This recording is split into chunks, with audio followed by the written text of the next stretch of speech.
Riyah sat by the window, staring blankly at the dull sky. Another message from Aman. Stuck in meetings. Don't wait up. She didn't bother replying. It had become routine, his absence, both physical and emotional. What started as love had become a quiet endurance.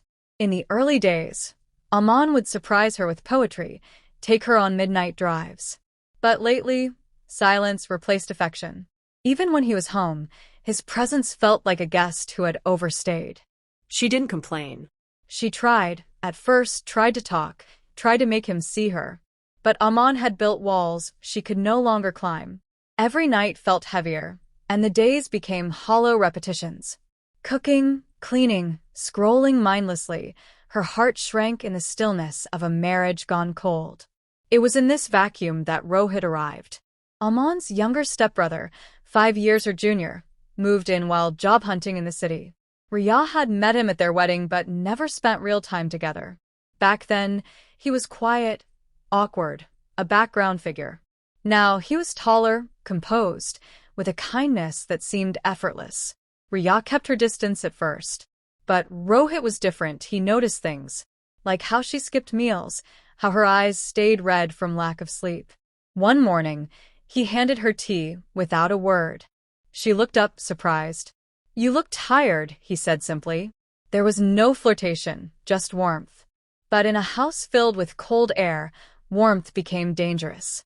They spoke sparingly at first, brief chats about mundane things. But slowly, his presence brought color to her gray days.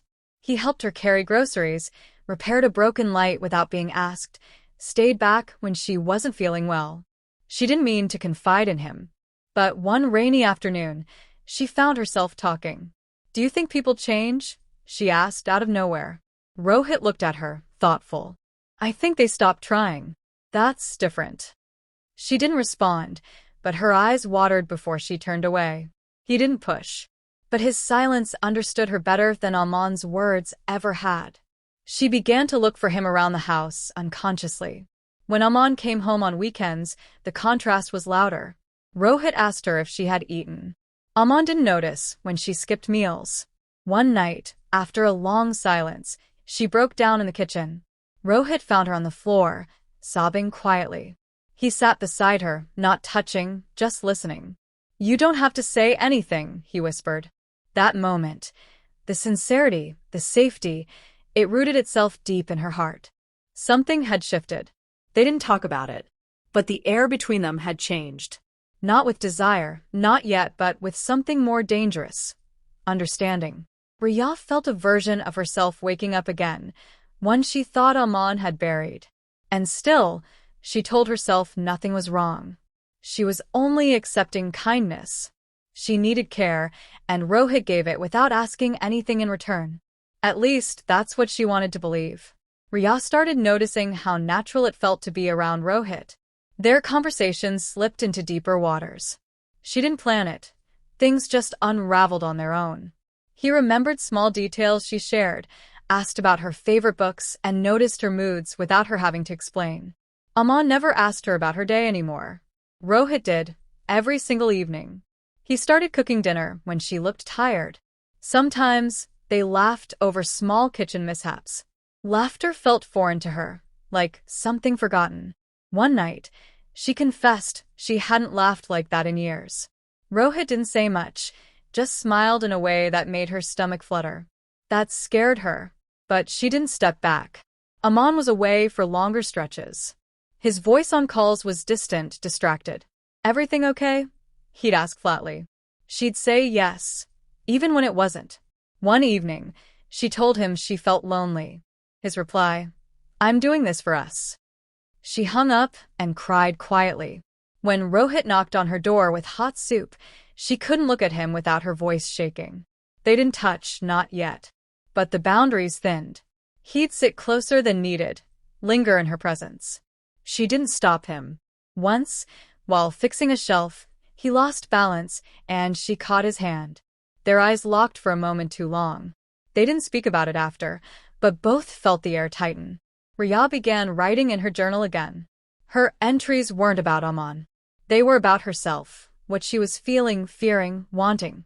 Rohit's name started appearing too often. She noticed her handwriting changed when writing about him, softer, slower. She hated that part of herself and still clung to it. Guilt pressed down on her, but it came with warmth too. That was the most dangerous part. How good it felt. Late one night, they sat in the dimly lit balcony, both quiet. If things were different, she started, but didn't finish. Rohit didn't ask her to. The silence between them had started to say too much. They stayed like that for a long time, her head leaning against the wall, his fingers twitching like he wanted to reach out but knew he shouldn't. He started avoiding eye contact the next few days. Something about that moment unsettled him too. He kept his distance until one afternoon when Riya fell sick. Rohit stayed by her side, bringing medicine, adjusting the fan, making sure she ate. She reached for his hand without thinking. He let her hold it. The moment was small, quiet, but irreversible. Neither of them said a word. That night, Riya stood in front of the mirror and whispered to her reflection, "This isn't just care anymore." She didn't cry. She didn't smile. She just stood there, aware of what was becoming inevitable. Aman called the next morning. His voice sounded tired, like a man miles away from his wife and not planning to come closer. Riya ended the call fast. She turned and found Rohit standing in the hallway, not speaking. But in his eyes, there was no turning back. Aman left for another trip, without asking if Riya was okay. He'd stopped checking in, and she no longer expected him to. Days passed in silence. Rohit tried keeping busy, but they both felt the weight of what hadn't yet happened. Their closeness wasn't innocent anymore. Every look lingered. Every word was laced with tension neither of them named. The first touch was not planned. A heated argument, voices low but intense. Riya had accused him of pulling away, and Rohit snapped. "I'm trying to respect boundaries you're not even sure exist," he said. She stood still, then stepped closer. There was no logic after that. Their lips met in a rush of need, anger, confusion. It was quick, messy, and left them both breathless. Afterward, they didn't speak. She went to her room. He sat on the stairs for hours, staring into nothing. The guilt came fast. It didn't erase what happened. It only deepened the ache. They kept avoiding each other for the next day. But the silence didn't help. By the third night, it happened again, slower this time, almost tender. They crossed a line and didn't look back. Riya felt more alive than she had in years. But it wasn't happiness, it was escape. She couldn't stop thinking about Aman, about what she was doing to their vows. She didn't justify it. She just couldn't undo it. Rohit became a part of her days in a way she couldn't separate. They met in hushed moments, whispered in hallways, touched in the dark.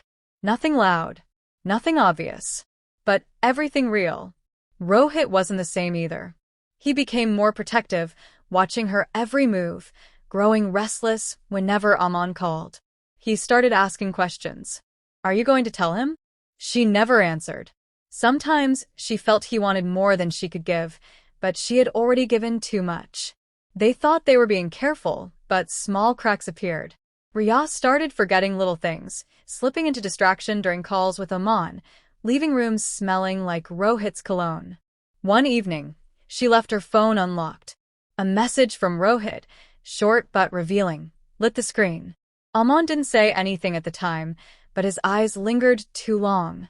The next morning, Aman asked when she had last changed the bedsheets. Something in his voice felt unnatural. Riya's chest tightened. He didn't accuse her. He just watched her too closely. She knew then the illusion of control was ending. Rohit sensed it too. He became restless, suggesting they end it before it exploded. But Riya couldn't. She didn't know if it was love or dependency anymore, but it felt like drowning with your eyes open. Every time she tried to step back, she'd find herself reaching for him again.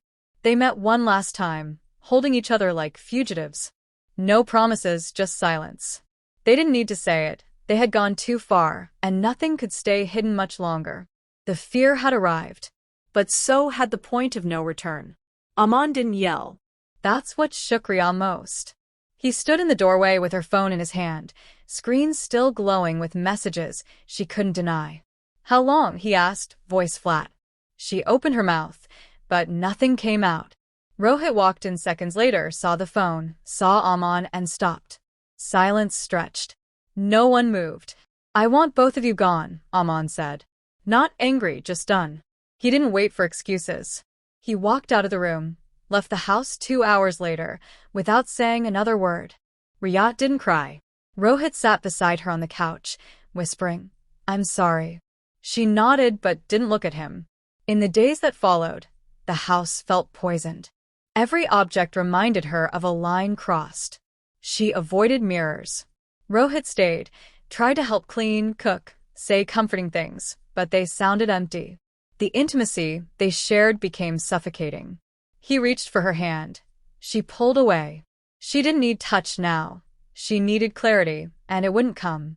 Guilt wasn't loud. It was slow, dull, always present. She couldn't sleep without seeing Aman's expression. Not rage, just betrayal. That hurt more. Rohit tried talking about the future. We can move somewhere else. Start again.